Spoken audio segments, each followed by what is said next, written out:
Bishalgarh fire সার্ভিসের অপদার্থতায় কর্তব্য গাফিলতির কারণে অকালে মৃত্যুর কোলে ঢলে পড়ল বিশালগড় ব্রজপুরের বাসিন্দা সতীশ পোদ্দার। মর্মান্তিক মৃত্যুর ঘটনাটি ঘটে রবিবার দুপুরবেলা বিশালগড় লালসিং মোড়া স্ট্যান্ড এলাকায়। দীর্ঘদিন ধরে বিশালগড় ফায়ার সার্ভিসের ল্যান্ড ফোনটি কারেন্ট না থাকলে অচল হয়ে পড়ে। এই সময় মহা বিপদ হলেও ফায়ার সার্ভিসের ল্যান্ড ফোনে যোগাযোগ করা সম্ভব হয় না। এই সমস্যা নিয়ে অনেক জল খোলা হয়। এই জ্বলন্ত সমস্যার কথা চিন্তা করে দপ্তর থেকে বিশালগড় ফায়ার সার্ভিস স্টেশনে একটি মোবাইল ফোনের ব্যবস্থা করা হয়, কিন্তু বিশালগড়বাসীর দুর্ভাগ্য এই মোবাইল ফোন নম্বরটি কারোরই জানা নেই। কারণ অভিযোগ দপ্তরের দেওয়া ফোনটি ফায়ার সার্ভিসকে ওসি ব্যক্তিগত কাজে ব্যবহার করেন বলে এই ফোনের নাম্বার কাউকে দেওয়ার প্রয়োজনীয়তা বোধ করেননি কিংবা কাউকে কখনো জানায়নি। এ নিয়ে সংবাদ মাধ্যমে খবর প্রচারিত হওয়ার পরও নিজেদের ক্ষমতা বলে ইচ্ছে মতোই কাজ করে যাচ্ছেন বিশালগড় ফায়ার সার্ভিসের বড়বাবু। বিশালগড় থানাধীন ব্রজপুর এলাকার বাসিন্দা সতীশ পোদ্দার বিশালগড় বাজারের ব্যবসায়ী ছিলেন।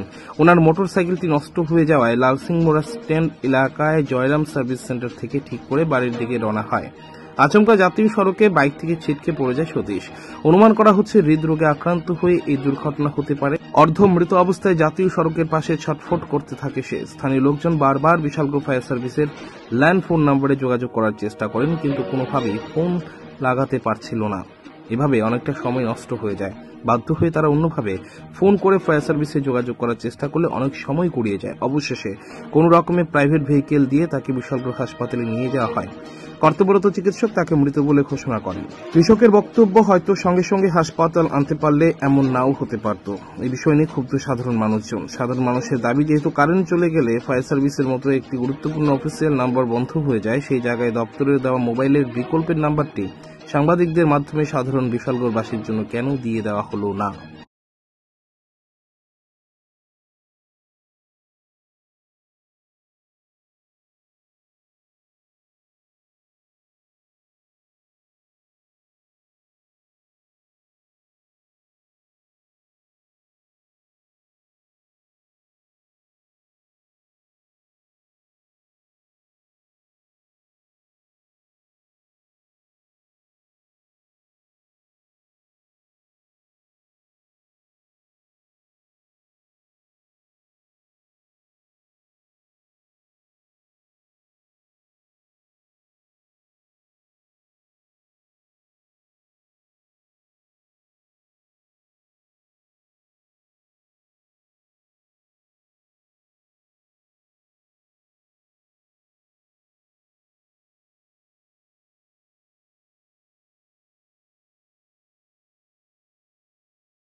A report, News Tripura 24।